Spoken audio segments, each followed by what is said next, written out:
दो जुड़वा देवरानी वाले ससुराल में रसोई। हे भगवान, मैं तो भूल ही गई कि राजीव को पनीर की भुर्जी खानी थी। अब इसके लिए अलग से टमाटर प्याज काटो। आंचल टोकरी के अंदर से प्याज टमाटर निकालती है और उन्हें काटने लगती है, तो वहीं दूसरी तरफ कढ़ाई में सब्जी के लिए लगा हुआ तड़का जल जाता है। क्या हो गया मेरे दिमाग को? आज फुल कर रखी थी मैंने, पूरा तड़का जल गया। अब दोबारा से तड़का बनाना पड़ेगा। आंचल अब सारा जला हुआ तड़का फेंक कर दोबारा से कढ़ाई में तड़का बनाती है कि तभी बाहर से आंचल की सास की आवाज आती है। अरे बहू, मेरी चाय नहीं बनी क्या अभी तक? जल्दी से ले आ। ला रही हूँ माँ जी। अब ये छलनी कहाँ रख दी मैंने? अभी तो यहीं पर थी। चाय छानने के लिए आंचल छलनी ढूंढ रही होती है कि तभी रसोई में आंचल का बेटा निखिल आता है। मम्मी मम्मी, मैं टाई बांधो ना, बन नहीं रही है। स्कूल बस भी आने वाली है। बेटा, कितनी बार सिखाया तुम्हें टाई बांधना? इधर आओ, ये देखो, ये ऐसे बनती है टाई। आंचल जल्दी से निखिल की टाई बांधती है और सारा चाय नाश्ता बनाकर बाहर डाइनिंग टेबल पर ले आती है। अरे भाभी, इसमें तो मेरी सैंडविच है ही नहीं। मैंने कहा था ना कि आज आप मेरे लिए सैंडविच बनाना, मैं वही कॉलेज भी ले जाने वाली थी। सैंडविच की स्टफिंग तैयार है, बस ग्रिल करने बाकी रह गए। मैं अभी लेकर आती हूँ।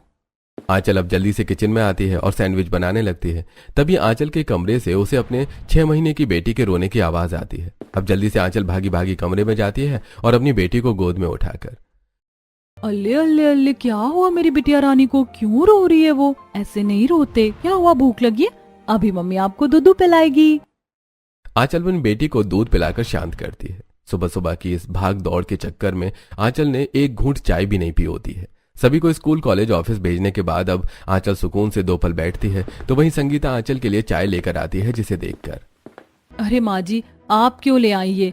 मैं ले आती, वैसे ही आपके घुटनों में इतना दर्द रहता है। आप आराम करिए। वो तो है बहू, लेकिन इसका मतलब ये तो नहीं कि मैं तुझे एक कप चाय भी नहीं दे सकती। सुबह 5 बजे की उठी है और 9 बज गए, लगातार लगी हुई है। तो अब आराम से बैठकर नाश्ता कर ले। मुन्नी को मैं संभाल लेती हूँ। माँ जी, आपकी वजह से 2 पल के लिए ही सही, लेकिन थोड़ा सुकून तो मिलता है। बस आप मुन्नी को संभाल लीजिए, मैं जब तक घर का सारा काम कर लूंगी। संगीता अपनी पोती को खिलाती है, तो वहीं इसी बीच आंचल नाश्ता करके घर का सारा काम खत्म कर लेती है और अब अपनी बेटी को सुलाकर आंचल अलमारी में कपड़े सेट कर रही होती है। ये सूट की चुन्नी भी है, सलवार भी है, लेकिन ये सूट कहाँ है? अरे हाँ, याद आया, मैंने अंजलि को दिया था फिटिंग के लिए। अभी लेकर आती हूँ। आंचल अपने पड़ोस में रह रही अंजलि के घर जाती है, जो उसकी एक काफी अच्छी सहेली भी थी। आंचल जैसे ही घर के अंदर आती है तो देखती है कि अंजलि सोफे पर बैठी है। अरे अंजलि, कैसी हो तुम? वो मैं अपना पीला वाला सूट लेने के लिए आई थी, उसकी फिटिंग हो गई होगी ना अभी तक तो? अरे वो सूट, उसकी फिटिंग तो हो गई थी, लेकिन वो मेरी फ्रेंड को काफी पसंद आया था सूट, तो मैंने उसे दे दिया। ये क्या कह रही हो तुम? पता भी है वो सूट कितना महंगा था, पूरे 3000 का था, और तुमने उसे उठाकर अपनी फ्रेंड को दे दिया। अब उसकी सलवार और चुन्नी रखकर मैं अचार डालूंगी क्या? आंचल इतना बोल ही रही होती है कि तभी कमरे के अंदर से निकलकर अंजलि की जुड़वा बहन आती है। अरे आंचल, ये सुनैना है, तुझे पागल बना रही है। तेरा सूट तो मैंने प्रेस करके रखा हुआ है। सुनैना भी ना जब देखो शरारत ही करती रहती है। बस शक्ल से ही तुम दोनों जुड़वा बहनों, वरना हरकत है तो तुम्हारी बिल्कुल एक दूसरे से अलग। अंजलि अब सबके लिए शरबत बनाकर ले आती है और तीनों आराम से बैठकर बातें करते हुए शरबत पीती हैं। यार, तुम लोगों का सही है, मिल बांट कर सारे काम कर लेती हो, और एक मैं हूँ, अकेले ही सबको संभालना पड़ता है। मायके में भी सब मैं ही करती थी और ससुराल में भी। अरे तुम अपने देवर की शादी करवा दो ना, दोनों के दोनों सांड हो गए। कब उनके सर पर सहरा सजाओगी? हाँ, और नहीं तो क्या, इसी बहाने तुम्हारी देवरानी आ जाएगी और तुम्हारी भी मदद हो जाएगी। वैसे तुम दोनों तो सही बोल रही हो, दोनों की उम्र तो हो गई है शादी लायक। आज इस बारे में माँ जी से बात करती हूँ। कुछ देर में शाम हो जाती है। सभी लोग रात के खाने के लिए टेबल पर बैठे होते हैं, तो वहीं आंचल एक एक करके रोटियां सेक कर सबके लिए ला रही होती है। अरे अंजलि, इतनी धीरे धीरे रोटियां क्यों ला रही हो? थोड़ा जल्दी लेकर आओ, खाकर मुझे ऑफिस का बचा हुआ काम भी करना है। मम्मी, मेरी तो एक रोटी फिनिश भी हो गई।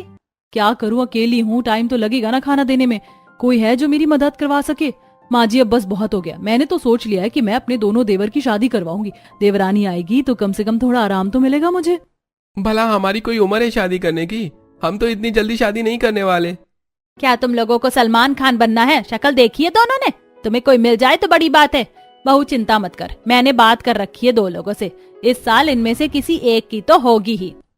संगीता की बात सुनकर आंचल थोड़ी खुश हो जाती है। आंचल को इस घर में बहू बनकर आए हुए 7 से 8 साल हो चुके थे और इन सालों में आंचल ने पूरे घर की जिम्मेदारी अकेले संभाल रखी थी। लेकिन अब दिन पर दिन बढ़ते काम की वजह से आंचल काफी ज्यादा थक जाया करती थी। ऐसे ही एक दिन 2 बाल्टी भरकर कपड़े धो लिए, फिर भी ढेर बाल्टी कपड़े बच रहे हैं। ये लोग कितने कपड़े बदलते हैं। अरे भाभी आप अकेले कपड़े धो रही हैं, लाइए मैं आपकी मदद कर देती हूँ। Thank you Monika. एक काम करो, तुम इस बाल्टी में सर्फ डाल दो, मैं तब तक ये बाकी धुले हुए कपड़े सुखा कर आती हूँ। आंचल धुले हुए कपड़ों की बाल्टी ले जाकर उन्हें छत पर सुखाने चली जाती है। तो वहीं जब आंचल नीचे आती है तो देखती है कि दूसरी रखी हुई कपड़ों की बाल्टी में ही मोनिका ने सर्फ डाल दिया है। और ये देखकर, अरे मोनिका, ये धुले कपड़े थे, ये थे गंदे कपड़े, तुमने तो मेरा काम बढ़ा दिया। एक काम करो, तुम जाकर पढ़ाई करो, ये काम तुम्हारे बस की नहीं है। मोनिका को भेजकर आंचल अब दोबारा से सारे कपड़े खंगालने पड़ते हैं और सारे कपड़े धोने के बाद वो घर की पूरी साफ सफाई करती है। आंचल के ऊपर घर से लेकर बाहर तक जिम्मेदारी थी, यहाँ तक कि राशन और सब्जी लाने का भी काम उसी का था। इसलिए वो अपना काम खत्म करके राशन लेने जाती है। अरे भाई साहब, ये तो पूरे 20 किलो का कट्टा हो गया। एक काम करिए, आप इन्हें आधा आधा कर दीजिए। इतना वजन उठाकर कैसे ले जाऊंगी? अरे बहन जी, अपने साथ एक देवर को लेकर आया करिए ना, अकेले आ जाती हैं रोज इतना सामान लेने के लिए। इसी तरह दिन गुजरने लगते हैं तो उधर संगीता भी अपने बेटों के लिए रिश्ते देखना शुरू कर देती है। ऐसे ही एक दिन, मूंग दाल का हलवा अंजलि को कितना पसंद है, काम करती हूँ उसके लिए भी ले जाती हूँ। एक कटोरी में आंचल अपना बनाया हुआ मूंग दाल का हलवा डालती है और सीधा अंजलि के घर ले जाती है। आंचल, तुम मेरे लिए मूंग दाल का हलवा बनाकर लेकर आई हो, ये तो मुझे बहुत पसंद है। देखते देखते अंजलि वो सारा मूंग दाल का हलवा खा जाती है कि तभी बाहर से उसकी जुड़वा बहन आती है और ये सब देखकर, अरे ये क्या आंचल, तुम्हें पता है मुझे मूंग दाल का हलवा कितना पसंद है और तुमने सारा हलवा सुनैना को खिला दिया। इसने कहा कि ये अंजलि है। हे भगवान, तुम दोनों को पहचानना तो सच में बहुत मुश्किल है। जुड़वा होने का असली फायदा तो मैंने उठा रखा है। वैसे इसमें 1 चम्मच हलवा बचा है, अगर तुझे खाना है तो तू खा सकती है, वरना मैं खा लूंगी। कोई बात नहीं अंजलि, अभी और हलवा रखा है, मैं तुम्हारे लिए एक्स्ट्रा ले आती हूँ। सुनैना और अंजलि के जुड़वा होने की वजह से आंचल को हमेशा उन्हें पहचानने में गलतफहमी हो जाया करती थी। इसी तरह समय गुजरता है और आज संगीता को उसके दोनों बेटे के लिए 2 जुड़वा बहनों का रिश्ता आता है। ये देख आंचल बहू, मुझे तो ये दोनों लड़कियां खूब पसंद आई हैं अपने राजीव और तरुण के लिए। माँ जी, दोनों सुंदर तो हैं, लेकिन दोनों जुड़वा बहन हैं, हम कैसे पहचानेंगे? आप पड़ोस वाली जुड़वा बहन सुनैना को ही देख लो, उनके घर वाले भी कंफ्यूज हो जाते हैं उन दोनों में। वो घर की बेटियां हैं इसीलिए थोड़ी मस्तीखोर हैं, लेकिन ये तो बहू होंगी, ये तो जिम्मेदार होंगी। उन पर और एक घर की 2 बहनें आएंगी तो लड़ेंगी भी नहीं। जिस तरह तूने सुख शांति से परिवार संभाला, ठीक उसी तरह से वो भी संभाल लेंगी। संगीता मैरिज ब्रोकर के थ्रू उन दोनों जुड़वा बहनें नम्रता और सिमरन के घर रिश्ता भेज देती हैं। वहीं दूसरी तरफ दोनों जुड़वा बहनों के घर में, ये क्या कर रही हो तुम? बार बार बॉल दीवार पर मत मारो, नीचे टीवी रखा हुआ है, अगर बॉल लग गया ना तो टीवी टूट जाएगा। मैं इतनी देर से खेल रही हूँ, अभी तक तो टीवी नहीं टूटा। सिमरन इतना बोल ही रही होती है कि तभी टीवी पर बॉल लग जाती है और टीवी टूट जाता है। और तभी वहां उनका छोटा भाई रोहन आता है और ये सब देखकर, दीदी ये क्या किया आपने टीवी तोड़ दिया। मैं अभी जाकर मम्मी को बताता हूँ। जल्दी से रोहन अपनी माँ शीतल के पास जाता है और सारी बातें सुनकर शीतल गुस्से से तिल मिलाते हुए हॉल में आती है और टूटा टीवी देखकर, अरे कमबख्तो, ये क्या कर दिया? किसने तोड़ा ये टीवी? मैंने सिमरन को समझाया था कि बॉल से बार बार दीवार पर ना मारे, ना खेले, लेकिन उसने सुनी नहीं मेरी। झूठ कह रही है, ये टीवी मैंने नहीं बल्कि नम्रता ने तोड़ा है। रोहन ने खुद देखा था इसे टीवी तोड़ते हुए। देखा तो सही था, लेकिन नम्रता दीदी थी या सिमरन दीदी थी ये नहीं पता लगा मुझे। तो मेरी नाक के नीचे छोटा सा तिल भी तो है, नहीं है? मैं नम्रता हूँ और ये सिमरन है। तो अब तुम क्या चाहती हो, मैं तुम्हारी नाक उठाकर देखूं उस तिल को? बढ़ती उम्र के साथ वो तिल गायब हो जाएगा। सच में इन दोनों जुड़वा बेटियों ने नाक में दम करके रख दिया। अरे अगले हफ्ते तुम दोनों को देखने के लिए लड़के वाले आ रहे हैं। उन्हें पता चल गया कि तुम दोनों ऐसी हो तो इस जन्म में तो तुम्हारा घर बस गया। बचपन से ये दोनों बहनें अक्सर अपनी गलतियों का इल्जाम एक दूसरे पर डाल दिया करती थी, जिससे अक्सर इन दोनों के बीच में लड़ाइयां होती रहती थी।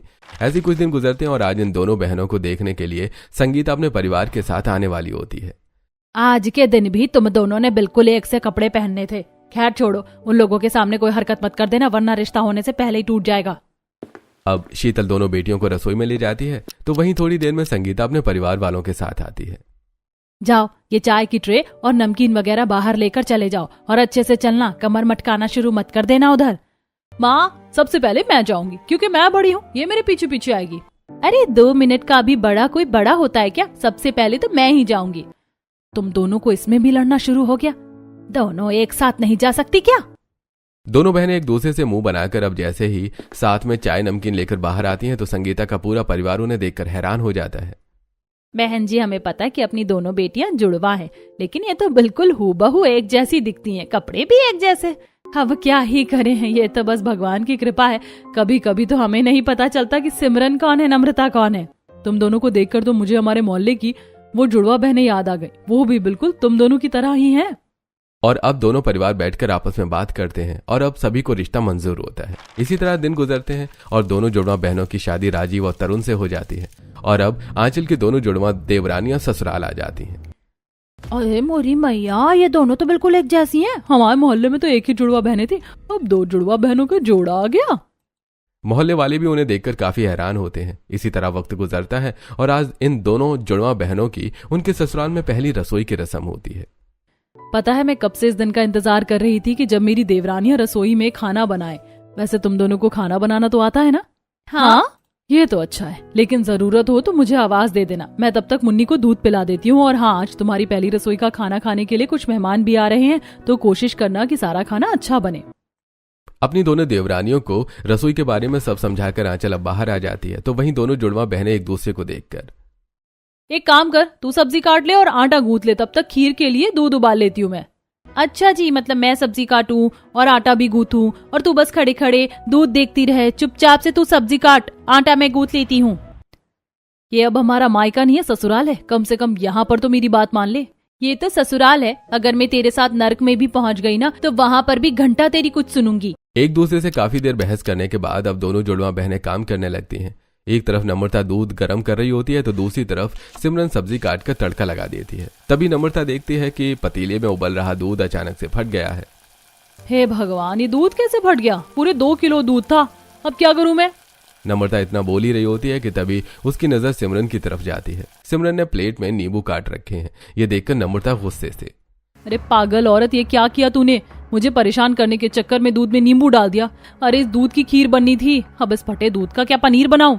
सही कहती है माँ, तुझमें तो दिमाग नाम की चीज ही नहीं है। अरे ये नींबू मैंने सब्जी के लिए काटा था, ना कि दूध फाड़ने के लिए। दोनों बहनों में फिर से बहस हो जाती है। तभी बाहर मेहमान भी आने शुरू हो जाते हैं, जिसे देखकर जब आंचल रसोई में आती है तो देखती है कि उसकी दोनों जुड़वा देवरानियां लड़ रही हैं। तो वहीं दूसरी तरफ दूध फट चुका था तो गैस पर की सब्जी भी जल जाती है, जिसे देखकर आंचल, हे भगवान, ये सब क्या है? इधर सब्जी जल गई, दूध फट गया और तुम दोनों लड़ रही हो। बाहर मेहमान आने शुरू हो गए हैं। ये सब इसकी वजह से हुआ है। ये तो चाहती नहीं है कि मेरी पहली रसोई की रस्म अच्छे से हो। जैसे मेरी तो पहली रसोई की रस्म है ही नहीं, एक तू ही है शादी करके आई है घर में। बस करो, तुम दोनों सगी बहन ही हो ना, कैसे लड़ रही हो? अपने दोनों देवरानियों को डांट कर चुप करवाती है और अब खुद ही खाना बनाने लगती है, जल्दी से सारा खाना बनाकर। अब बस इस सब्जी में थोड़ा सा ऊपर से नमक डाल दो, इससे तुम्हारा हाथ लग जाएगा। अगर मेहमान नहीं आए होते ना तो फिर मैं तुम्हें बताती। अब दोनों जुड़वा बहन सब्जी में नमक डालकर सभी खाने के बर्तनों को हाथ लगा देती हैं। थोड़ी देर बाद जब सभी लोग खाना खाते हैं तो, कुछ भी बोलो संगीता बहन, तुम्हारी ये दोनों जुड़वा बहुएं तो खाना बढ़िया बनाती हैं, बिल्कुल बड़ी बहू के हाथ जैसा स्वाद आ रहा है इसमें। तो आएगा ही ना, क्योंकि मैंने जो बनाया है। खाने के बाद सभी दोनों बहनों को उनकी पहली रसोई का नेक देते हैं। इसी तरह कुछ दिन गुजर जाते हैं। सिमरन हॉल में बैठी होती है, तभी संगीता सिमरन के पास आती है। सिमरन बहू, मैं मोटर चलाकर सोने के लिए जा रही हूँ, 1 घंटे बाद बंद कर देना। आंचल बहू भी किसी काम से बाहर गई है तो भूलना मत। इतना कहकर संगीता अब जाकर सो जाती है और अब तकरीबन 3 घंटे बाद संगीता के फोन पर पड़ोसन आरती का कॉल आता है और जब संगीता फोन उठाती है तो, संगीता कहाँ है? कितनी देर से तेरी मोटर चल रही है? तेरी पूरी छत पानी से भर गई है, बाढ़ लाने का इरादा है क्या मोहल्ले में? क्या इसका मतलब 3 घंटे से मोटर चल रही है? संगीता जल्दी से मोटर का बटन बंद करती है और जब वो छत पर आती है तो देखती है कि पूरी छत पानी से भरी है। ये देखकर संगीता को काफी गुस्सा आता है और अब वो नम्रता को सिमरन समझकर उसे जाकर डांटने लगती है। मैंने कहा था ना कि 1 घंटे में मोटर बंद कर देना, पूरी छत पानी से भर दी। अरे कहाँ ध्यान था तेरा, मोटर फुकवानी थी क्या? माँ जी, आपने मुझे कब कहा मोटर बंद करने के लिए? जरूर सिमरन होगी, वैसे ही वो भुलक्कड़ है।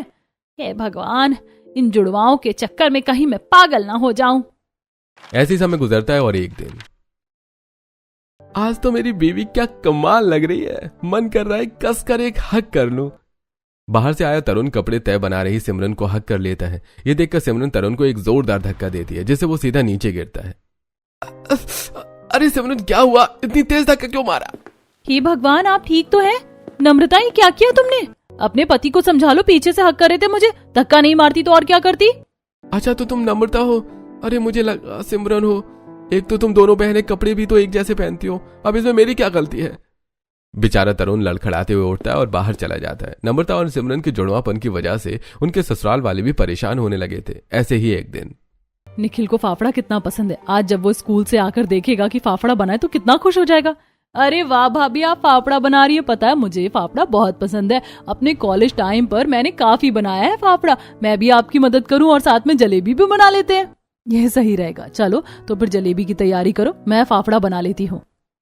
वो मिलकर फाफड़ा और जलेबी बना लेते हैं। जब पूरा परिवार साथ में बैठकर गर्मा गर्म जलेबी और फाफड़ा खाता है तो अरे तुम तो हमेशा फाफड़ा ही बनाती थी, लेकिन आज तो जलेबी बन गई। मजा आ गया खाकर। कभी कभी इस तरह की अलग अलग चीज भी खाने में ट्राई करनी चाहिए। अपनी देवरानी की मदद से मैंने इतना बना लिया। आंचल के बगल में खड़ी उसकी देवरानी नम्रता नहीं बल्कि सिमरन थी। तो वहीं जब नम्रता अपने कमरे से बाहर निकल कर आती है और सभी को सिमरन की तारीफ करता देखती है तो उसे काफी गुस्सा आता है। और जब थोड़ी देर बाद जब आंचल रसोई साफ कर रही होती है तभी नम्रता गुस्से में कहती है, जलेबी बनाने में मैंने आपकी मदद करवाई और तारीफ उस सिमरन की हो गई। मुझे नहीं पता था कि वो तुम हो। मुझे लगा कि सिमरन ने मेरी मदद करी। तुम दोनों बिल्कुल एक जैसी हो। कब कौन आता है क्या कर जाता है पता ही नहीं चलता। अब क्या फायदा, उसे तो जाकर मैं बताती हूँ। सिमरन नम्रता के पास जाती है और उस पर चिल्लाने लगती है। अक्सर छोटी छोटी चीजों को लेकर इन दोनों जुड़वा देवरानियों में बहस होता देखकर आंचल काफी परेशान हो जाया करती थी। ऐसे कुछ दिन बाद राजीव नम्रता के लिए गिफ्ट लेकर आया होता है। आज हम सब मूवी देखने के लिए जा रहे हैं, तो मैंने सोचा कि तुम्हारे लिए एक नई साड़ी ले आऊं, इसे ही पहनकर चलना। अरे मैं तो सिमरन हूँ, क्या फर्क पड़ता है ये साड़ी नम्रता पहने या सिमरन? सिमरन राजीव को कुछ नहीं कहती और साड़ी लेकर चली जाती है। तो वहीं नम्रता सिंपल साड़ी में तैयार होकर बाहर आती है। मैंने तुम्हें इतनी अच्छी साड़ी गिफ्ट की है और तुम ये सिंपल साड़ी पहनकर आ गई। तुमने कब मुझे साड़ी गिफ्ट करी? थोड़ी देर पहले लेकर आया था और तुमने खुश होकर ली भी थी। राजीव की बात सुनकर नम्रता सब समझ जाती है और सिमरन के कमरे में जाती है तो देखती है कि सिमरन नई साड़ी पहनकर अच्छे से तैयार हो रही है। साड़ी मेरे पति मेरे लिए लेकर आए थे, तूने कैसे पहनी? तू बता नहीं सकती थी कि तू सिमरन है, नम्रता नहीं? याद है जब बर्थडे के दिन मुझे वो पिंक वाली फ्रॉक पसंद आई थी, लेकिन तूने लड़कर उसे मुझसे कैसे छीन ली थी? अरे भाई क्या हुआ, क्यों लड़ रहे हो दोनों? जब देखो बहस करनी होती है तुम दोनों को तो। अरे बस भी करो, मूवी के लिए लेट हो रहे हैं। जैसे तैसे आंचल अपनी दोनों देवरानियों को चुप करवाती है, लेकिन वो जानती थी कि उसकी दोनों देवरानियों का रोज का ही है। ऐसे ही एक दिन जब दोनों बहनें पास के मार्केट में गई होती हैं तो कितना सुंदर लग रहा है, सिर्फ 50 रुपए का है, ले लेती हूँ। नम्रता जब पैसे देने के लिए अपना बैग खोलती है तो देखती है कि उसमें 500 का नोट है और दुकान वाले के पास खुला नहीं है। ये देखकर नम्रता दूसरी दुकान पर खुले पैसे लेने के लिए जाती है। तो वहीं सिमरन बाकी का सामान खरीद कर उसी दुकान पर आती है। ये वाला कड़ा कितना अच्छा लग रहा है भैया, कितने का है ये? अरे मैडम अभी तो आप लेकर गई, ये बोल करके पैसे खुले करवा कर ला रही हूँ। मैं कब गई, मैं तो अभी आई हूँ। अरे ओ चोरनी, अभी तो मेरा कड़ा लेकर गई थी और ये वापस आ गई। चलो पैसे निकाल। भाई साहब मैं लेकर गई थी, ये तो मेरी जुड़वा बहन है, ये लीजिए आपके पैसे। तेरी वजह से इस दुकान वाले ने मुझे चोर नहीं बोला, बता नहीं सकती थी मुझे। दोनों ही बहन मार्केट में लड़ना शुरू हो जाती हैं, जिसे उनकी एक पड़ोसन प्रेरणा देख लेती है और घर आकर सारी बात आंचल को बताती है, जिसे सुनकर इन दोनों की वजह से परेशान हो गई हूँ। घर तो घर, अब बाहर के लोग से सुनना पड़ रहा है मुझे। जब ये सारी बात सिमरन और नम्रता को पता चलती है तो नम्रता को प्रेरणा पर काफी गुस्सा आता है और वो अगले दिन सारा कूड़ा प्रेरणा के घर के आगे डाल देती है, जिसे प्रेरणा अपना बालकनी में खड़ी देख लेती है। और अब वो गुस्से में तिलमिलाती हुई आंचल से लड़ने के लिए आती है। तुम्हारी देवरानी ने सारा कचरा मेरे आंगन में डाल दिया, वो मेरा घर है, कोई कूड़ादान नहीं। पर डाला किसने? दोनों की शक्ल भी तो एक जैसी है। इनके तो कपड़े भी एक जैसे हैं। मैं तो कह रही हूँ दोनों को सुनाओ। आंचल अब काफी परेशान हो चुकी थी। जहां उसने सोचा था कि उसकी दोनों देवरानियों के आने के बाद उसका काम हल्का होगा, लेकिन उसका उल्टा ही है। ऐसे ही एक दिन, आज तो संडे है ना, तो क्यों ना हम लोग बाहर से कुछ खाना मंगवाएं? मुझे काफी अच्छा रेस्टोरेंट भी पता है, हम वहां से खाना मंगवाते हैं। संडे का दिन होने की वजह से नम्रता बाहर से खाना ऑर्डर कर देती है, लेकिन जब वो सब खाना खाने के लिए बैठते हैं तो देखते हैं कि वो खाना खराब है। सारा बासी खाना उठाकर दे दिया है। तुम दोनों में से किसने मंगवाया ये खाना? इसने ही मंगवाया है, मैंने मना किया था उस रेस्टोरेंट से मंगवाने के लिए। मैंने नहीं मंगवाया, इसने मंगवाया है। मम्मी मैं तो कंफ्यूज हो गई हूँ कि किसने मंगवाया है। आंचल भाभी एक काम करो, आप ही कुछ बनाकर ले आओ। आंचल गुस्से में उठती है और किचन में जाकर खाना बनाने लगती है। इन दोनों ने तो सच में जीना हराम कर दिया। मन तो करता है कभी कभी इन दोनों को उठाकर घर से बाहर फेंक दूं। अब ऐसे ही कुछ दिन और गुजर जाते हैं। सुबह का वक्त होता है। ऑफिस जाने की जल्दी में नम्रता को सिमरन समझकर तरुण उसे अपना शर्ट प्रेस करने के लिए बोल देता है, और जब ये बात सिमरन को पता चलती है तो क्यों गुस्सा हो रही हो? मुझे लगा वो तुम हो। मैं कैसे पहचानता कि कौन सिमरन है और कौन नम्रता? इसमें मेरी क्या गलती है? तुम्हारी ही गलती है, मुझसे बात मत करो। तरुण सिमरन को मनाता रह जाता है, लेकिन वो तरुण की एक नहीं सुनती, और ऐसे ही अब कुछ दिन और गुजर जाते हैं। संगीता आज अपनी दोनों छोटी बहू को लेकर पड़ोस में रहने वाली जुड़वा बहनें अंजलि और सुनैना के घर जाती है। अरे संगीता आंटी आप, और आज तो सिमरन और नम्रता भी आई हैं। ऐसे ही आ गए, सोचा तुमसे आकर मिलने। वैसे पता है तुम्हें, नम्रता और सिमरन ये काफी अच्छे कपड़े सिलती हैं। तुम कोई भी डिजाइन बता दो, वैसे डिजाइन में सिल देती हैं। अरे आंटी वो तो अंजलि करती है, मैं तो सुनैना हूँ। मेरी बहन जितना टैलेंटेड कोई नहीं है दुनिया में। हमेशा ही दोनों बहनें एक दूसरे की तारीफें करती रहती है। लड़ाई झगड़ा तो इनमें नाम का भी नहीं है। सुनैना और अंजलि की इतनी तारीफ सुनकर नम्रता और सिमरन भी थोड़ी हैरान होती हैं। ऐसे ही हफ्ता भर गुजरता है और आज दोनों देवरानियां अपनी जेठानी के साथ पास के मार्केट में आई होती हैं। तभी वो देखती हैं कि सुनैना और अंजलि की एक ठेले वाले से लड़ाई हो रही है। अरे मुझे क्या पता कि आप दोनों जुड़वा बहने हो हैं? मुझे लगा कि ये सामान लेकर चली गई, इसलिए पीछा करते करते आ गया और मैंने गलती से इन्हें पकड़ लिया। खुले करवाने के लिए गई थी, लेकिन तुम्हारी हिम्मत कैसे हुई मेरी बहन को चोर कहने की? चोर तू होगा, तेरा पूरा खानदान होगा। देख रही हो तुम, सिमरन और नम्रता, इन दोनों के बीच में कितना प्यार है। और एक तुम दोनों हो जो उस दिन मार्केट में ही एक दूसरे पर इल्जाम लगाकर लड़ने लगी। अरे बहनों के बीच में लड़ाई होती है, लेकिन वहां नहीं जहां एक दूसरे की जरूरत हो। आंचल की ऐसी बातें सुनकर नम्रता और सिमरन थोड़ी सोच में पड़ जाती हैं। ऐसे ही समय गुजरता है और आज आंचल अपनी जुड़वा पड़ोसन से मिलने जाती है तो देखती है कि उसमें से एक बहन का पैर टूट गया है। ये देखकर आंचल को काफी बुरा लगता है, और जब वो घर आकर ये सारी बात सिमरन नम्रता को बताती है तो मुझे तो काफी बुरा लगा अंजलि के लिए। पता है सुनैना कितना रो रही है, वो तो उसके पास से हिल ही नहीं रही है। नम्रता हमें भी चलकर देखना चाहिए। सिमरन और नम्रता जब उन दोनों जुड़वा बहनों के घर जाती हैं तो देखती हैं कि कैसे सुनैना अपनी बहन का ख्याल रख रही है। अंजलि का पेट टूटा कैसे? स्कूटी बाइक से गिर गई थी क्या? नहीं, बस सीढ़ियों से उतरते वक्त अचानक से पैर फिसल गया और मैं गिर गई। बस हड्डी में थोड़ा क्रैक आया है, कुछ हफ्तों में ठीक हो जाऊंगी मैं।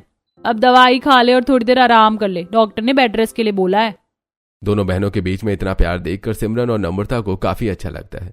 तो वहीं ऐसे ही शाम हो जाती है। सिमरन गरम तेल की कढ़ाई किचन प्लेटफॉर्म पर रख रही सब्जी काट रही होती है कि तभी नम्रता गलती से आकर उस कढ़ाई को छू लेती है, जिससे उसकी उंगलियां जल जाती हैं। पूछ तो लेती कि कढ़ाई में तेल है तो कढ़ाई ठंडी है गर्म है। जला ली ना उंगलियां, यहीं रुक, मैं आलू घिस कर लाती हूँ। सिमरन आलू लाती है और नम्रता की उंगली पर लगाने लगती है। जलन हो रही है ना, एक काम कर, तू जाकर आराम कर ले, सारा खाना मैं बना लूंगी। नम्रता को कमरे में भेजकर सिमरन अब सारा खाना खुद अकेले ही बना लेती है। तो वहीं जब एक दो दिन में नम्रता का हाथ ठीक हो जाता है तो आज दोनों बहनें मिलकर साथ में ढेर सारे पकवान बनाती हैं। आज का खाना तो काफी लजीज बना है, मजा आ गया खाकर। अरे मुझे तो सबसे बढ़िया ये कचौरी लगी। कचौरी तो नम्रता ने बनाई है, वो बहुत अच्छी कचौरी बनाती है, उसे 7 से 8 तरह की कचौरी बनाने आती है। और ये जो मलाई कोफ्ता है ना, ये सिमरन ने बनाया। पनीर की सब्जी तो ये शेफ से भी बेहतर बना लेती है। ये क्या देख रही हूँ मैं, जहाँ कल तक ये दोनों एक दूसरे के काम का क्रेडिट छीनने में लगी रहती थी, और आज एक दूसरे की तारीफ कर रही हैं। हैरान तो मैं भी हो रही हूँ, पता नहीं ये कौन सा अजूबा हुआ है, लेकिन अच्छा है ना, कम से कम अब दोनों की किचकिच तो नहीं सुननी पड़ेगी। खाना बनाने के बाद दोनों बहनें मिलकर किचन में साफ करती हैं, जिसे देखकर आंचल को काफी अच्छा लगता है। और अब उस दिन के बाद से दोनों बहनों की लड़ाइयां तो खत्म नहीं होती। जहां उन्हें एक दूसरे को समझना चाहिए वो वहां समझती हैं, तो वहीं अब अपनी जेठानी के साथ घर के कामकाज भी करवाती हैं, जिससे किसी को कोई परेशानी न हो। लेकिन आंचल काफी ज्यादा खुश थी।